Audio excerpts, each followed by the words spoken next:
Ya ini soal agak sensitif bang, gue menyampaikan untuk rakyat tenang. Ya. Karena gimana mau tenang, nggak ada minyak lagi di rumah. Gue aja kena omel-omel sama bini gue kan. Ayah cari akses dong, katanya nggak boleh bunda, udahlah. Kita pakai mentega yang ada aja dulu, gue bilang kan. Kita juga harus merasakan, jadi agak sensi. Ya, kalau secara pusat kita melihat bahwa pemerintah saat ini masih lemah dalam menjaga stabilitas bahan-bahan pokok. Ya, Presiden Joko Widodo ini ya kan, ngurus minyak aja nggak beres apa? Mau 3 periode banyak urusan apa? Ya. Saya setuju dengan Bung Wahrul. Ini bukan saatnya untuk pencitraan. Saya sampaikan kepada publik, kepada rakyat untuk tenang, sabar, nggak bisa bang ya kan, gitu loh. Jadi ya kita harus desak ya kan negara untuk memastikan ya kan bahwa minyak hadir di tengah masyarakat dengan baik dan mudah. Itu aja bang.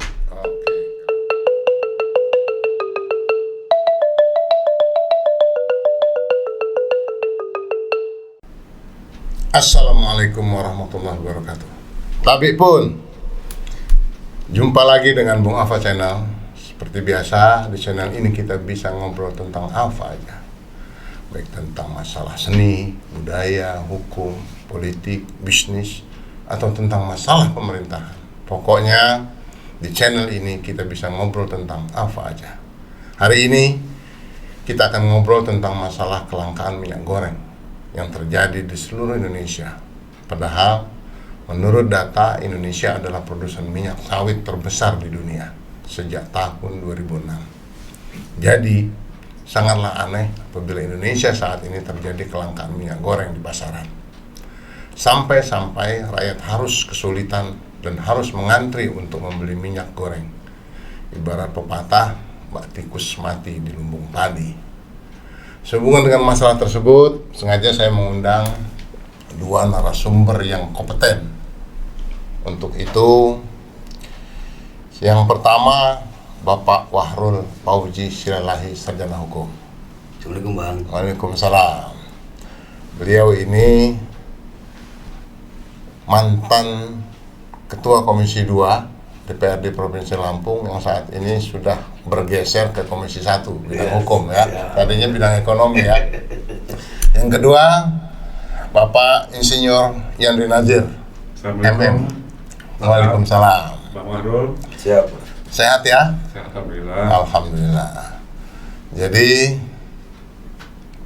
Bung Wahrul sama Bung Yandri sengaja kita mengundang karena dalam hampir 2 minggu ini kita disodori berita-berita yang sangat menyedihkan sebenarnya tentang kelangkaan minyak.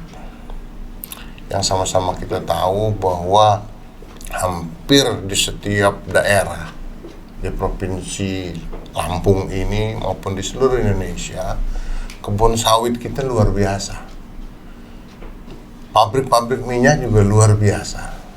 Tapi akhir-akhir ini justru kita dihadapkan pada suatu persoalan di mana masyarakat harus ngantri, bahkan banyak pula yang nggak dapat dan berdampak sangat-sangat luar biasa. Nah, untuk itu saya sengaja mengundang Bung Wahrul, Bung Yandri. Ya mungkin saya awali dari Bung Wahrul lah. Apalagi dalam beberapa hari ini kita juga dikagetkan bahwa Mabes Polri yang turun ke Lampung. Saya nggak tahu infonya dari mana. Kenapa justru Mabes Polri yang datang untuk melakukan sidak ke salah satu produsen minyak. Dan ternyata ribuan liter, ada 32.000 liter lebih, 335.000 liter lebih yang terjebak, ternyata tersimpan. Nah, terhadap persoalan ini, kenapa saya langsung kepada Bung Wahrul Fauzi? Karena Bung Wahrul Fauzi ini adalah seorang lawyer, ya kan, seorang ahli hukum. Bung Wahrul melihatnya seperti apa ini? Silahkan. Baik, terima kasih Bang Ab, senior saya yang sangat baik. Pertama, Assalamualaikum warahmatullahi wabarakatuh. Waalaikumsalam. Yang saya hormati senior saya juga di sini ada Bang Yandri. Alhamdulillah udah lama nggak silaturahmi ketemu di panggung Bung Ava Channel.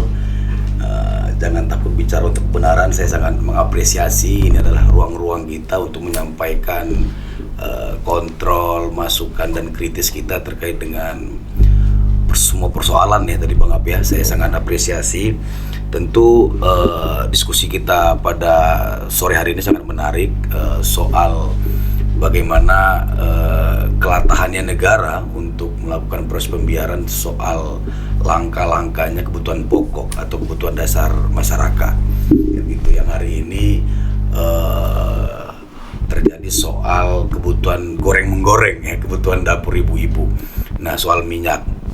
Nah, jadi kalau kita melihat, saya sangat sepakat tadi bahwa Indonesia atau Lampung khususnya ini adalah penghasil terbesar sawit ya. Dulu kita di LBH pernah meriset bahwa perkebunan sawit di Provinsi Lampung ini sangat luas, hampir 20% lahan pertanian yang produktif itu di dalamnya adalah soal persawitan, yang itu masuk ke wilayah Palembang, Jambi dan Riau untuk Sumatera kan gitu. Nah, tapi faktanya hari ini Lampung Sumatera ya ini mengalami kelangkaan kan gitu kan. Ini ada masalah apa kan gitu. Pemasok terbesar sawit di Indonesia ini termasuk Sumatera kan gitu kan. Nah, Lampung kalau kita melokalisir ke Lampung, ini ada aktor pemainnya, ada pertama Bumi Waras, Aman Jaya, Sinar Laut ya kan. Nah, gitu-gitulah ya kan, itu materai besarnya kan gitu. Nah, jadi persoalannya ini produksi terus ya kan, panen terus kan gitu kan, kok bisa langka. Nah, ini menjadi masalah kan gitu kan. Ini ada apa? Sama seperti dulu misalkan Lampung kebun gulanya luar biasa, kebun tebunya luar biasa ya kan.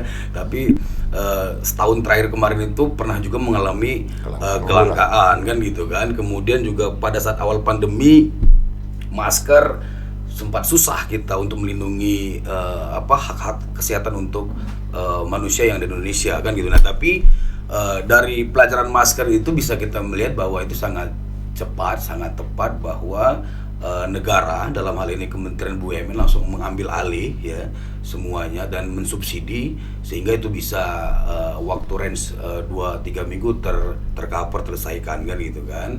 Nah, ini kita nggak tahu, yang menjadi masalah adalah kita riset kemarin itu bahwa dari awal pertengahan tahun 2021 ternyata ini banyak hasil-hasil panen sawit kita ya kan. Ini banyak dikirim ke Pulau Kalimantan ya sebagai permintaan CPO kan gitu kan.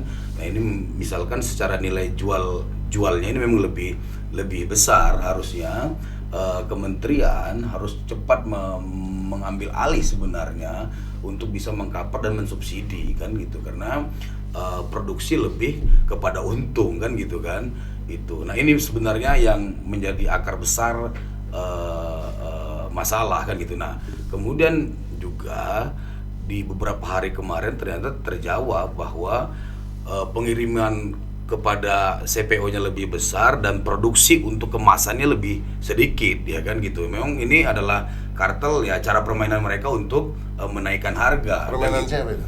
Ya, permainan aktor-aktor tadi kan gitu kan. Itu. Nah, maka kita sangat menyayangkan gaya-gayaan Mabes Polri turun ya kan. Kenapa saya sebut gaya-gayaan kan gitu kan, ya cuman pencitraan aja, tidak ada proses penegak hukum yang baik ya kan gitu. Harusnya kalau dalam situasi ini di mana emak-emak sangat gelisah dan resah ya untuk ngantri ya berjam-jam dan kadang tidak mendapatkan ya kan minyak tersebut ya kan, dikala itu kita melihat suatu kejadian ada penimbunan yang besar dan itu tidak ada proses penegakan hukumnya, kemudian tidak ada punishment yang kuat untuk perizinannya kan gitu. Nah, aktor ini kan harus dikasih efek jerah dong ya kan.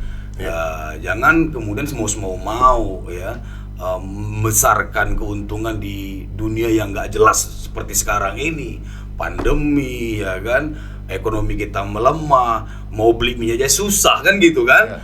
Ini kan ini harus hadir nih negara dalam hari ini pemerintah provinsi untuk bisa lekas lah mencari solusi. Maka kemarin ada 2,4 juta liter ton ya kan dari salah satu perusahaan yang notabene untuk kontrak ke Jakarta dan itu untuk ekspor. Nah, seharusnya kan sangat disayangkan, harusnya Pak Gubernur dan penegak hukum melokalisir di blok dulu, ya kan. Makanya saya bilang kesampingkan dulu kontrak mengontrak. Ini soal hajat hidup orang, ya kan. Ya, betul, soal betul. kebutuhan rakyat Lampung mau puasa, mau lebaran, ya kan gitu. Nah, di situ hak istimewa harus dilakukan kan gitu kan. Nah, Nanti tapi dulu, ya soal tindakan penangkapan, ya kan, penangkapan adanya penimbunan lebih dari 345.000 liter yang ditangkap di CP Sinar Laut. Nah, terhadap itu harusnya kan pemerintah daerah lebih mengetahui kenapa kok tiba-tiba gitu kan, tiba-tiba dari Mabes Polri justru yang turun, dan terhadap terjadinya penangkapan tersebut kita juga belum tahu apa tindak lanjutnya. Harusnya berdasarkan ketentuan undang-undang perdagangan bahwa hal tersebut tidak boleh terjadi dan itu merupakan suatu kejahatan ekonomi. Nah, terhadap persoalan ini sebagai wakil rakyat di DPR maupun sebagai seorang yang memahami aturan hukum, ini Bung Bahrul melihatnya seperti apa? Iya, saya sangat menyayangkan ya proses itu.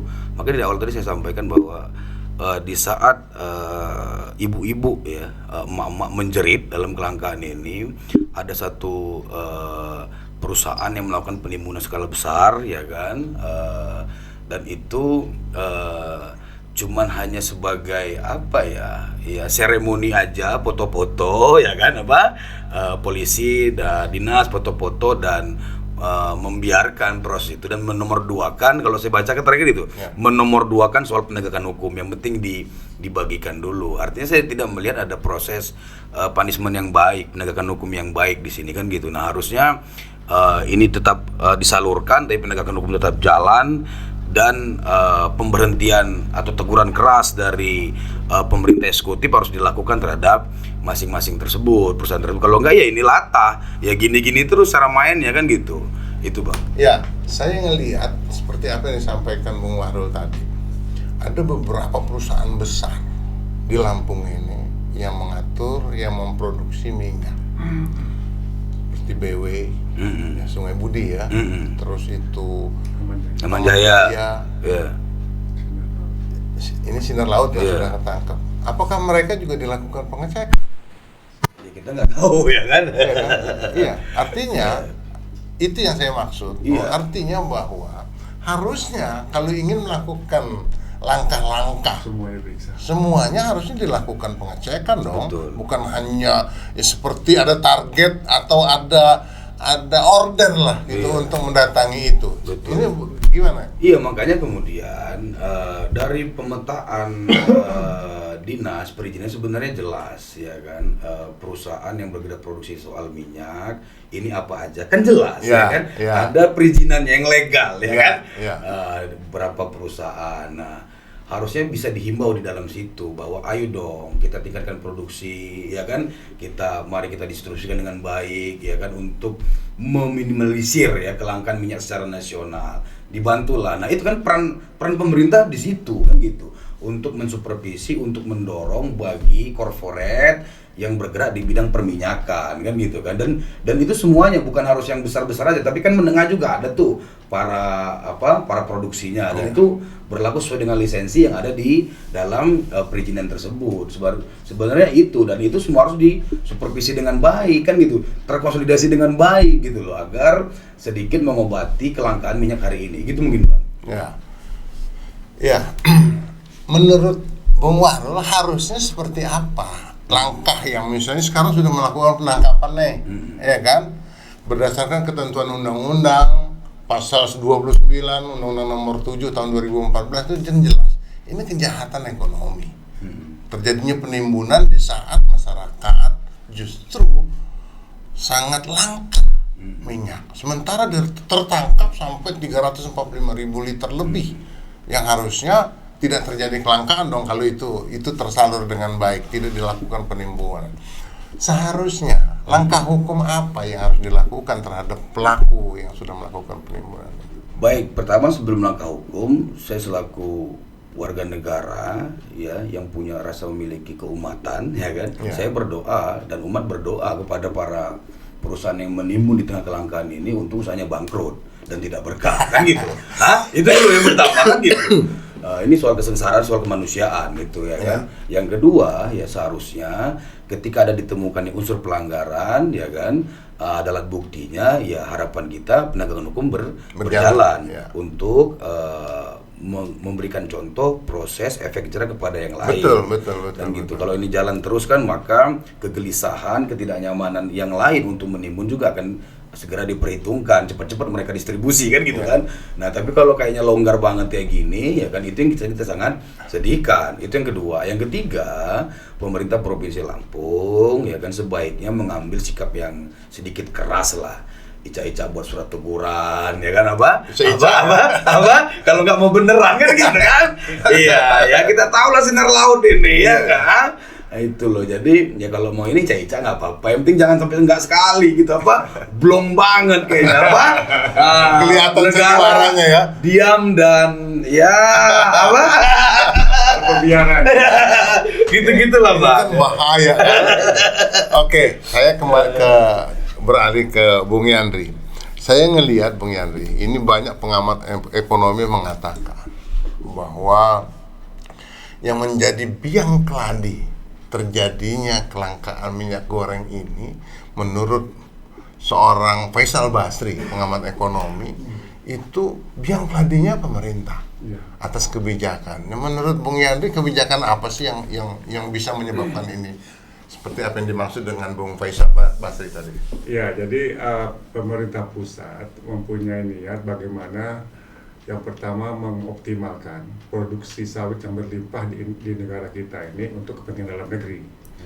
Ada kepentingan untuk pemenuhan bahan bakar minyak dalam bentuk biodiesel dan untuk kepentingan bahan kebutuhan pokok minyak goreng. Nah, muncullah pertama kali ada peningkatan pemakaian CPO untuk biodiesel. Awalnya 10% dari produksi CPO dalam negeri itu untuk digunakan untuk biodiesel. Terus belakangan meningkat menjadi 30% tahun ini. Nah, dalam hal ini pemerintah memberikan subsidi kepada para pengusaha energi tadi itu CPO. Nah, jadi subsidi tadi untuk apa? Untuk pengusaha. Iya. Untuk pengusaha, misal harga CPO di luar negeri tinggi, di dalam negeri rendah. Jadi pemerintah mensubsidi sesuai dengan harga yang dijual di luar negeri untuk memenuhi kebutuhan biodiesel ini. Untuk biodiesel. Untuk biodiesel subsidi ini. tadi. Ya, subsidi ini. Ya. Nah, ini dari data yang kita lihat bahwa tiap tahun meningkat jumlah peningkatan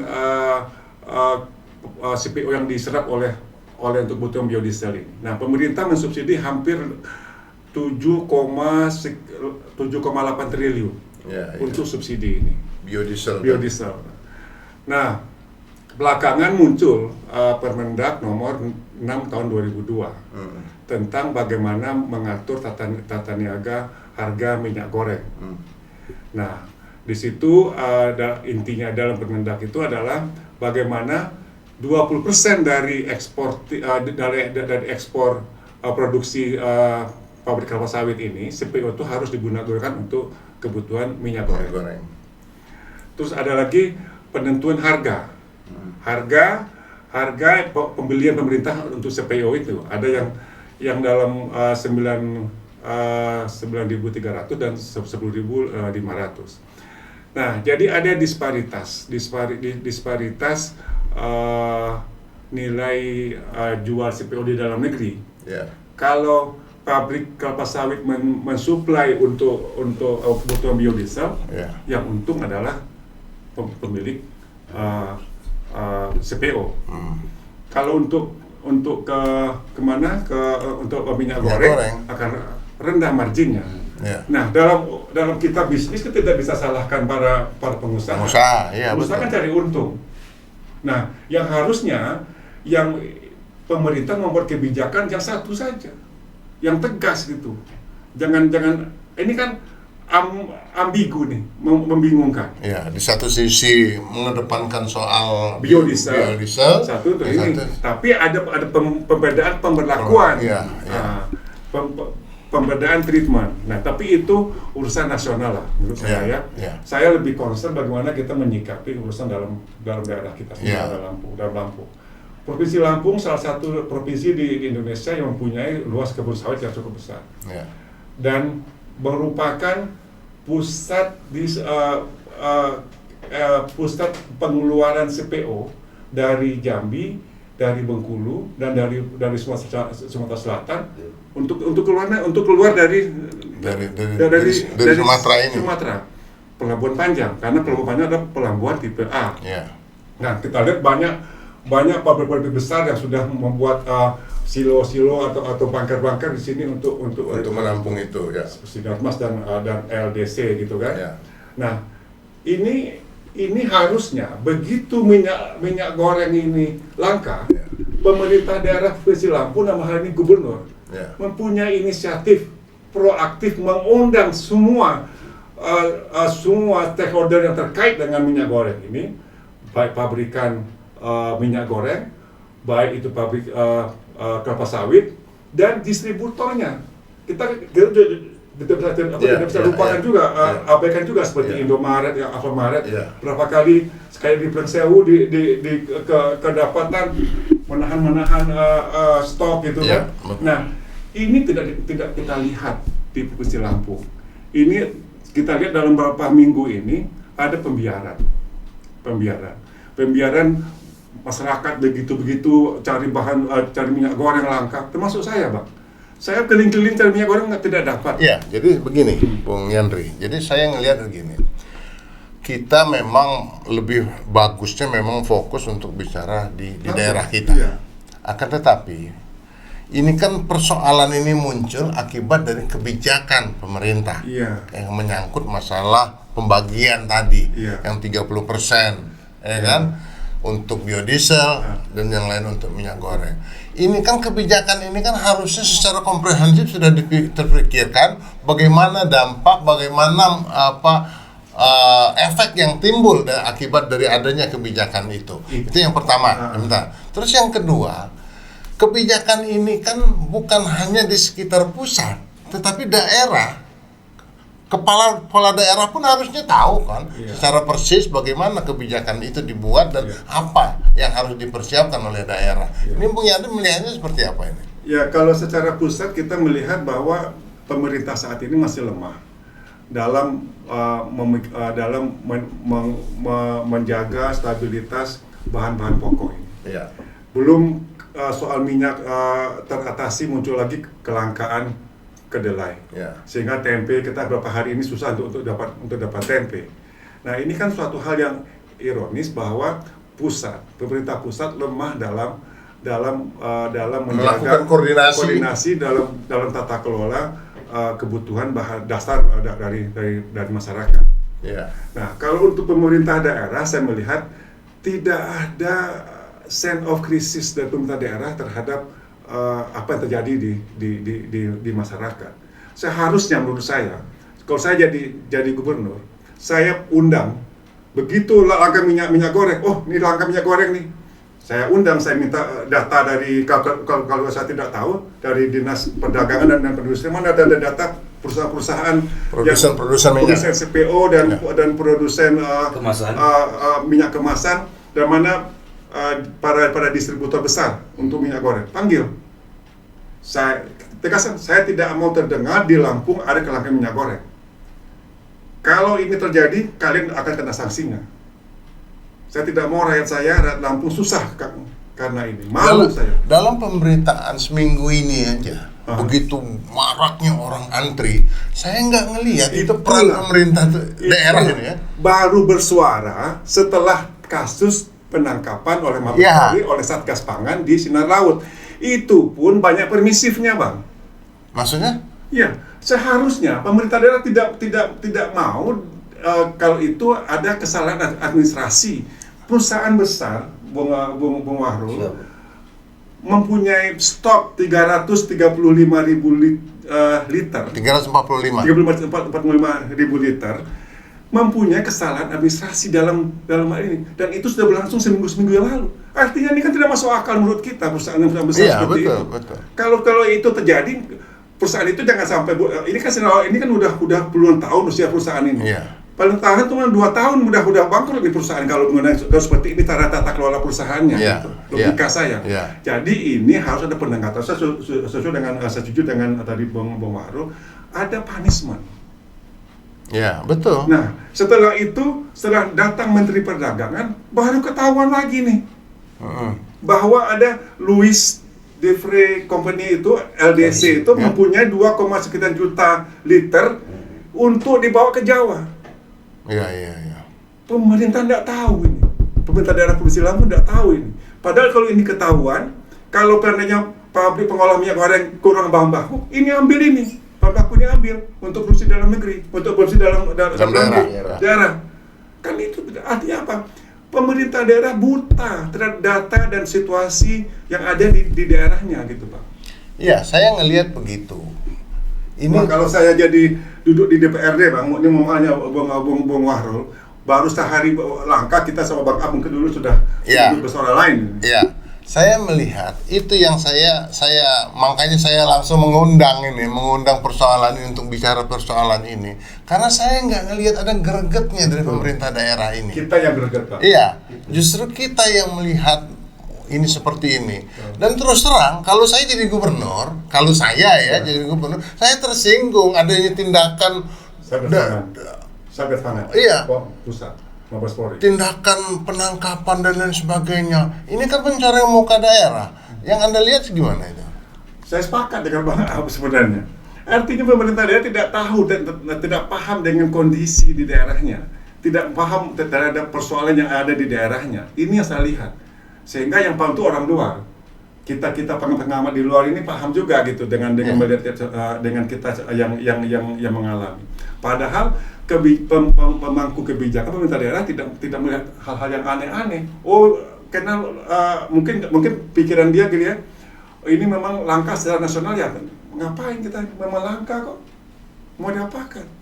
Dan padahal tidak disadari potensi daerahnya ada untuk mengatasi kelangkaan itu. Ya. Belum lagi yang saya lihat di retail di supermarket, minimarket itu sekarang sudah menerapkan aturan sendiri. Ini saya ngelihat KPPU sudah mulai mengambil langkah. Itu Karena lebay, kan? Apa? Lebay.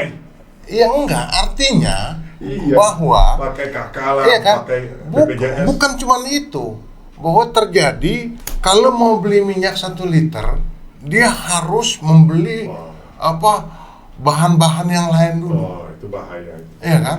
Makanya KPPU, saya nggak membaca di media, KPPU sudah menyikapi ini. Ini kan nah bagaimana menurut pandangan seorang wakil rakyat yang mengerti dan memahami persoalan hukum terhadap tindakan akibat sebagai efek negatif akibat adanya kelangkaan minyak dimanfaatkan oleh perusahaan-perusahaan retail untuk mengeruk keuntungan lebih besar lagi. Ya, itu tidak dibenarkan itu. Harusnya pemerintah kabupaten kota langsung ya kan kasih teguran keras ya kan, dan kalau nggak ada perubahan ya langsung kasih cabut izin aja. Itu nggak benar ya kan. Ya gimana kok rakyat dipaksa-paksa beli yang lain-lain ya kan. Ya kalau rakyat masih punya duit dia bikin beli yang lain. Yang menjadi masalah kalau rakyat nggak punya duit ya kan.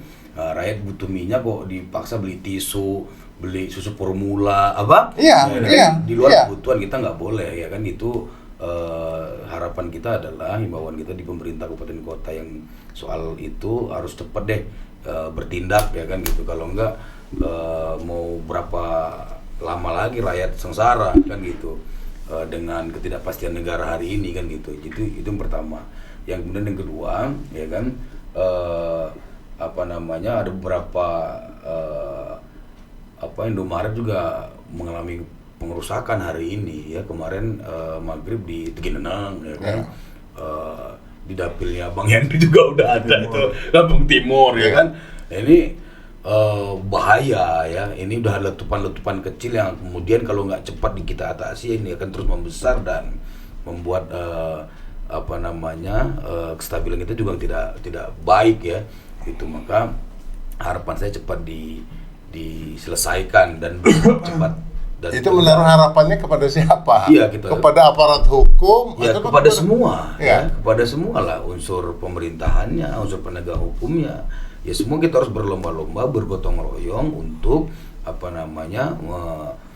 lebih produktif, ya kan, lebih cekatan lagi, ya kan, lebih detail lagi untuk memastikan ini semua. Karena tadi saya ada 6 titik di Natar, ya semua emak-emak ngeluh minyak. Ya. Kita nggak bisa bawa minyak, kita nyari minyaknya susah. Dan ini ya. Bukan hanya terjadi di kita, bukan di seluruh gitu. Indonesia. Di seluruh, tapi memang yang paling menyedihkan itu tadi kata Bang Yandri, ya kan. Dari seluruh Indonesia ini, kalau Jawa itu nggak terlalu keras cara main ngambil minyaknya. Yang paling keras ini Sumatera, Lampung ini kan gitu kan. Nah ini agak keras kita, proses pencarian minyaknya agak keras. Kalau di Jawa saya terakhir ini udah agak datar mereka mengambil itu, tapi di Lampung agak berbeda suhunya. Maka mau nggak mau, suka nggak suka, ya kan, Pak Gubernur, Bupati Wali Kota selaku pemangku kebijakan dan semuanya ya harus cepat lah, ya jangan pura-pura nggak ini gitu loh. Gitu. Ya, Bung Yandri. Jadi saya ngelihat bahwa apapun ceritanya ini kan dampak daripada kebijakan pemerintah. Ya kan, dampak daripada kebijakan pemerintah yang akhirnya efek-efek negatif akibat dari itu semua bermunculan, ya kan. Nah, menurut pandangan Pak Yandri sebagai pengamat, sebagai orang yang sudah punya pengalaman di bidang pemerintahan karena pernah duduk sebagai ketua Komisi 2 waktu itu. Jadi pandangan Saudara Yandri, bagusnya seperti apa langkah-langkah pemerintah terhadap kebijakan yang sudah terlanjur dibuat, gitu kan? Sudah terlanjur dibuat, tetapi dampak ikutannya sepertinya tidak terpikirkan. Ini gimana menurut Bung Yandri? Ya, jadi harus ada ini bicara soal pusat ya, Bang. Iya. Pemerintah pusat harus ada koordinasi yang baik antara kementerian BUMN, Kementerian Energi dan SDM, Kementerian Perdagangan dan Perindustrian, dan duduk bareng sehingga nanti akan dibuat satu kebijakan yang komprehensif, yang holistik, sehingga tidak ada lagi kebijakan-kebijakan yang parsial. Artinya nanti akan timbul seperti sekarang, Permendak dengan soal SDM beda nih. Iya, soal betul. Untuk biodiesel sama untuk bahan baku minyak. Ya. Jadi ini yang harus diperhatikan. Nah, untuk di daerah sendiri saya berharap ada koordinasi yang menyeluruh oleh pemerintah, dikomandoi oleh gubernur bersama dengan bupati dan wali kota se-Lampung untuk mengatasi ini. Duduk bareng pemangku kebijakan pemerintah dari provinsi maupun kabupaten kota dengan para pelaku ekonomi di bidang kelapa sawit ini, baik mulai dari hilir dan hulu. Dari hilir dari pabrik CPO-nya, hilirnya adalah pabrik minyaknya. Karena kalau kita nanya pabrik minyak, kami kekurangan bahan baku CPO. Ya. Ada yang bilang saya sudah cari sampai ke Bengkulu, Sumatera Selatan, Jambi, tidak dapat Pekanbaru, Riau tidak dapat bahan baku. Nah ini harus duduk bareng gitu. Nah tapi yang paling ironisnya di saat pabrik-pabrik ini menjadi tidak ada bahan baku, PT LDC punya 2,4 juta liter CPO yang mau dibawa keluar untuk kebutuhan Jawa gitu.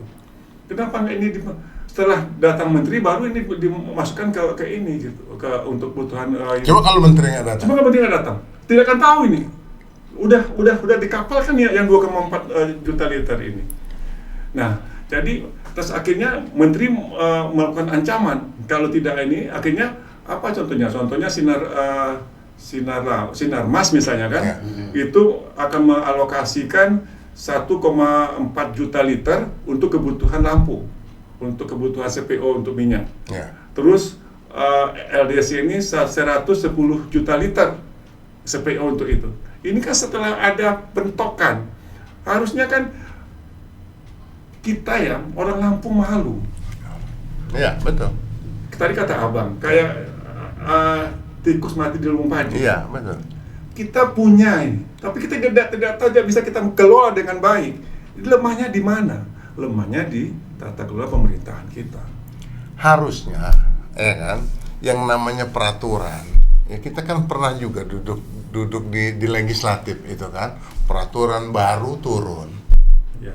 Terus kita sebagai anggota DPR melakukan pembahasan, Ya. mensikapi dampak baik positif maupun negatif yang akan muncul akibat dari peraturan ini dibuat. Ya, betul. Nah sekarang saya nggak ngelihat itu pemerintah daerah sepertinya ada kesiapan. Ini peraturan ini bukan peraturan sangat baru loh. Peraturan ini sudah cukup lama, udah 6 bulan lebih itu kan. Artinya harusnya pemerintah daerah sudah paham. Nah, ini Bung Yandi melihatnya seperti apa sih pemerintah daerah kita? Coba saya. Tadi saya sudah nyebut berulang-ulang Bang Ab. Ya. Jadi memang pemerintah daerah kurang peka terhadap hal-hal yang menyangkut kesejahteraan masyarakat dan kurang memahami potensi daerahnya atau pura-pura tidak tahu gitu Pak. Gimana? Masa pemerintah pura-pura nggak tahu? Karena mungkin pemerintah daerah takut kalau seandainya saya terlalu kencang untuk memaksa para pengusaha, nanti saya kena dampaknya, kan bisa juga begitu. Maksudnya dampak apa itu? Iya, dampak macam-macam lah Bang. Nggak dapat support lagi, pembiayaan gitu. Iya. Jadi bagaimana dengan nasib rakyat kalau Nah, begitu? itulah. Jadi menurut saya begini, apapun alasannya, kalau kita sudah duduk di dalam suatu, dipercaya untuk duduk di satu posisi dan itu kita dapat mandat dari rakyat, apapun yang perlu kita utama adalah bagaimana kita memenuhi apa harapan-harapan rakyat. Iya dong. Nah, itulah yang harus dipikirkan. Nomor 2 lah soal itu. Iya. Kalau seandainya rakyat ini merasa mempunyai pemerintah yang perhatian kepada dia, untuk tahun 2024 tidak perlu duit lagi, Bang. Tapi kalau seandainya rakyat tidak itu, ya gimana caranya gitu. Sampai saat ini gimana? Hari ini kita baca di media online, malah ada rakyat yang tidak tahu dengan nama kepala daerahnya, Bang. Udah berapa tahun ini artinya kan tidak ada yang bisa menyentuh rakyat ini. Kalau di saat-saat seperti ini minyak langka ini, pemerintah daerah turun Ya. bantu begini kan enak. Adanya suatu negara, adanya suatu pemerintahan tujuannya bagaimana Rakyat. untuk kesejahteraan rakyat. Hmm. Kan? Udah itu kedaulatan rakyat itu tertinggi, jangan rakyat dibutuhkan pada saat menjelang pemilihan aja. Kan? Ya. Nah, Betul. himbauan saudara Yandri sebagai orang yang memahami secara persis sebaiknya terhadap kelangkaan minyak ini mungkin lebih bisa disebut secara rinci apa sih langkah-langkah yang harus dilakukan, karena ini kalau melihat kebijakan ini belum ditarik atau kebijakan ini masih dinyatakan berlaku, tentunya dampak terhadap kelangkaan bahan baku minyak masih terlihat, saya lihat masih sangat panjang. Nah, menurut saran Bung Yandri seperti apa ini? Saya saran ya Gubernur Kepala Daerah Provinsi Lampung mengundang semua stakeholder, baik itu pengusaha dari hilir sampai hulu, pengusaha pabrik kelapa sawit. Di sini banyak Bang, banyak di Mesuji, Lampung Barat, Tulang Bawang, Lampung Utara, Lampung Tengah, semua punya. Diundang.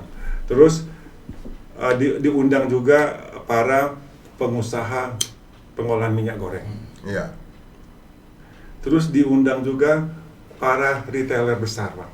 Ya. sebagai atau distributor besar Ya. duduk bareng. Ini persoalannya ini. Saya maunya seperti ini. Apa partisipasi kalian yang bisa untuk seperti ini?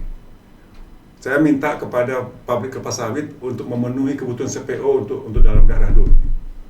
Data berapa kebutuhan CPO kita, berapa produksi CPO kita. Katanya ini bulan-bulan lagi nge-track nih, lagi turun. Tapi kan banyak. Kita utamakan dulu untuk daerah kita. Terus buat juga dengan pabrik minyak. Produksi ini semua harus dalam koordinasi kontrol pendistribusiannya oleh pemerintah daerah bersama dengan kabupaten kota. Setelah itu pendistribusinya itu juga harus buat komitmen juga. Jangan ada yang disimpan-simpan.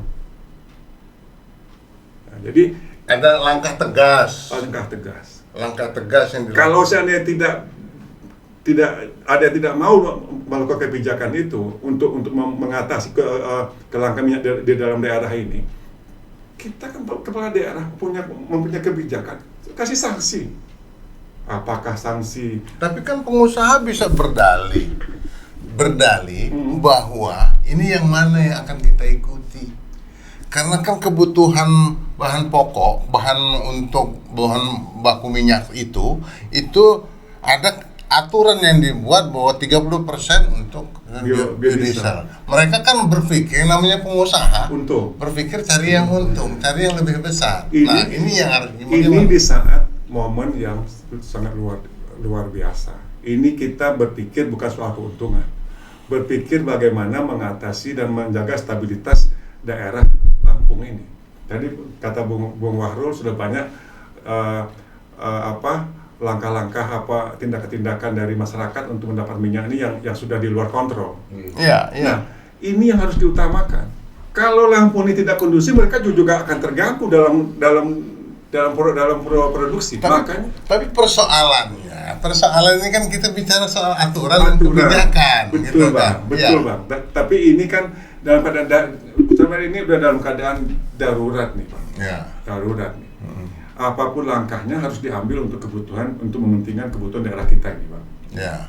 Nah, kita dapat informasi dengan kawan-kawan yang ada di daerah lain di Sumatera. Kita lihat di Sumatera Barat, di Riau, di Bengkulu tidak separah ini, betul. Karena gubernurnya tegas. Nah, itu yang penting. Nah, ketegasan daripada kepala daerah. Betul, Bang. Dalam hal ini. Betul. Iya. Betul. Nah, sementara saya ingin balik nih ke Bung Wahrul nih. Ya. Saya ngelihat bahwa harus ada peran DPR sebagai anggota Komisi 1 yang membidangi dan bermitra dengan aparat hukum, gitu kan.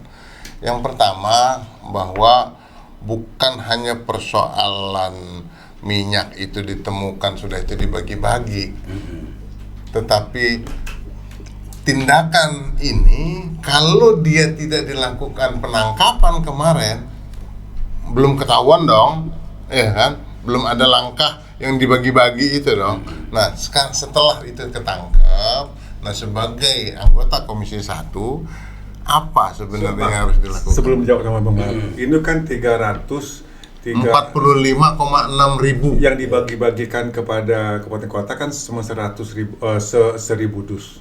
Ya. Berarti 15.000 dus. Ya. Sisanya kemana? Ya itulah yang saya maksud, gitu kan. Yang pertama, langkah pembagian ini seperti apa? Ini harus terbuka, karena sudah terlanjur terbuka kan. Terus yang kedua, apa sanksi pidana atau sanksi hukum yang dilakukan, yang harus dilakukan oleh ini kan. Kalau nggak ada efek jerah, ini bisa ditiru sama perusahaan-perusahaan lain yang udah semput-semputin aja dulu. Ya, pertama saya sampaikan ke Presiden ini nggak benar juga ya. Presiden Joko Widodo ini ya kan, ngurus minyak aja nggak beres apa? Mau 3 periode banyak urusan apa? Ya kan, nah ini harus kita fair dan objektif lah semua melihat situasi saat ini kan gitu kan, dan kuota 30% tadi menjadi dampak semuanya gitu loh. Nah harusnya memang ini harus cepat diatasi secara nasional dulu, itu yang pertama. Yang kedua, untuk pemerintah provinsi, kabupaten, kota, ya udah bener lah ya, seperti oleh Bang Yandri tadi, harus cepat bergerak, tegas, memohon kan gitu kan, dan kontrol dalam proses produksi dan pendistribusiannya. Ya nggak bagus juga Bupati ke Indomaret so marah-marahin karyawan apa? Ya. Itu bukan solusi itu apa? Bukan solusi, Kasihan bukan. karyawan itu marah apa? Dia Itu kan kan cuma ngejalanin. kerjaan onyah itu apa? Ya. Apa? Ya kan bukan level dia gitu-gitu kan gitu. Itu level Pol PP yang nungguin kan gitu kan. Udah capek rakyat ini citraan gitu-gitu kan gitu. Nah makanya dari itu, dari semua masukan Bang Yandri saya sangat setuju betul, dan penegakan hukumnya berjalan untuk mengantisipasi para mafia-mafia lain ini untuk menahan diri dulu kan gitu kan. Yang penting fokus untuk produksi kemasan dan sebanyak-banyaknya, dan fokus untuk pendistribusian yang terkontrol sejauh mana. Kalau enggak ini udah bulan puasa, Ya, udah mau betul. lebaran gitu loh. Kemana ibu-ibu, kemana rakyat ini? Itu loh. Nah udahlah, hadir dulu kita ya kan gitu kan, untuk menyelesaikan sedikit persoalan yang remeh-temeh tapi berdampak yang luar biasa ini. Iya betul, ini Gitu sangat loh. luar biasa. Gitu loh. Maka nanti kita akan coba diskusikan di internal komisi, ya kan, kita akan bisa berdiskusi khusus ya kan, untuk memanggil pihak terkait ya kan, mitra Komisi 1 dalam cepat merespon ini pasca reses nanti. Itu sampai tanggal 28 soalnya. Iya. Siapa? Iya. Saya berharap besar di DPRD, Pak. Iya. Tetapi ini tidak bisa dilakukan oleh satu komisi. Ini harus gabungan ya. Harus ya harus bentuk pokja yang dikomandoi oleh pimpinan dewan. Pimpinan dewan mengkomandoi ini dengan semua komisi-komisi terkait untuk mendesak ini semua gitu, Bang. Kalau seandainya kita lihat pemerintah daerahnya agak lamban, harus dipecut oleh dewannya. Dewan harus proaktif. Siap. Jadi pimpinan dewan, ketua dewan mengajak komisi-komisi terkait untuk merumuskan langkah-langkah untuk menyikapi ini. Termasuk mengundang para pabrikan CPO, pabrikan minyak, mengundang para distributor minyak yang besar itu, Bang. Nah, saya setuju dengan Bung Wahrul. Ini bukan saatnya untuk pencitraan. Ini saatnya bagaimana kita memperhatikan rakyat. Betul, buat apa? Kasihlah pegawai itu tahu apa, dia cuma menjalankan perintah. Betul. Nah, jadi kalau kita mau membunuh ular tuh, kepalanya yang mesti kita ini kan, jangan ekornya. Ekor pasti ikut apa kata kepala. Siap. Iya. Nah, jadi menurut saya sangat setuju dengan Bung Wahrul bahwa DPRD harus proaktif, tapi ini harus dikomandoi oleh pimpinan dewan.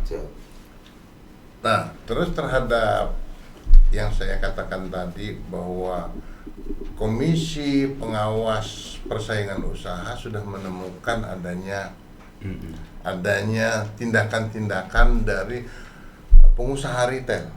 Retail ini banyak loh, luar biasa, dan itu sangat berpengaruh, ya kan? Akhirnya berdampak kepada orang marah, orang ngamuk. Kalau ini diterapkan terus, nah bagaimana langkah DPRD, ya kan?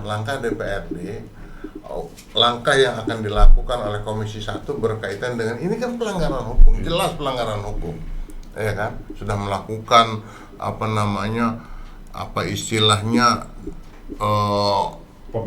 pemaksaan sebelum, kalau mau beli minyak harus beli bahan-bahan yang lain minimal senilai sekian. Ya, senilai sekian. Nah, langkah-langkah yang akan dilakukan dengan adanya informasi seperti itu apa ini kira-kira? Iya, jadi menarik tadi masukan Bang Yandri bahwa memang ini harus dibentuk pokja ya. Maka nanti pasca ini kita ajukan di Rapim ya kan, untuk membentuk ini agar lebih serius, baik secara kebijakan hulu dan hilir.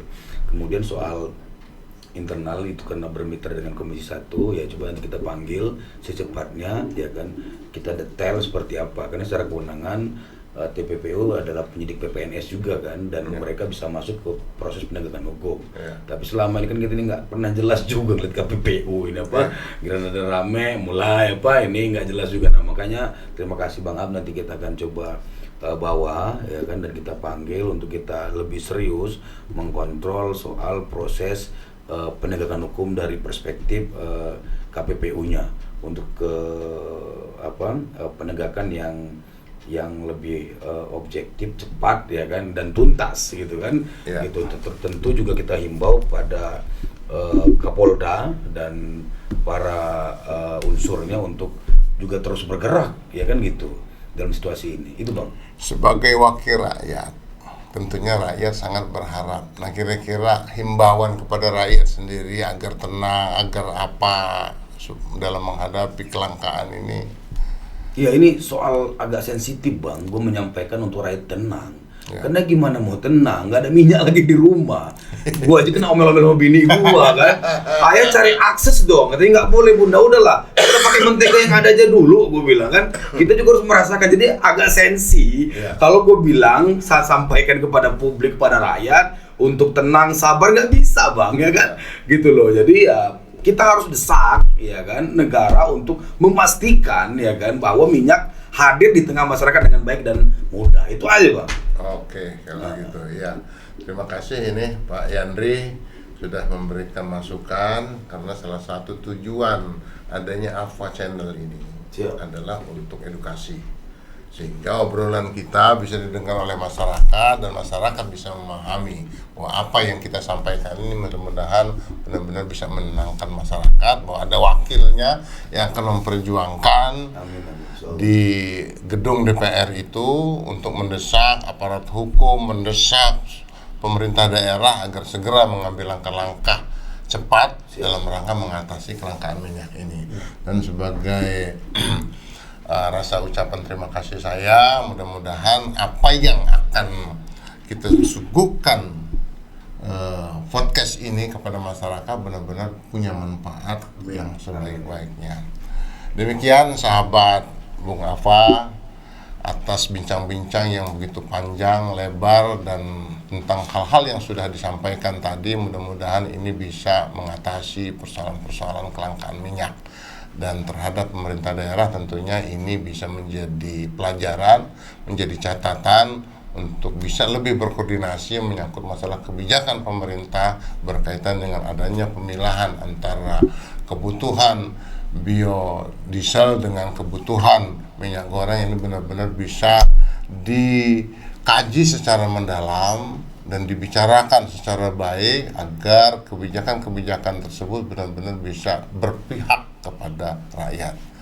Sebelum saya akhiri, saya ingin mengatakan bahwa jangan pernah takut untuk bicara kebenaran.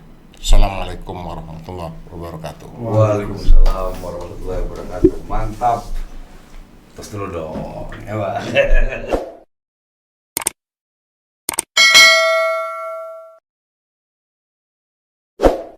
Jangan takut bicara untuk kebenaran.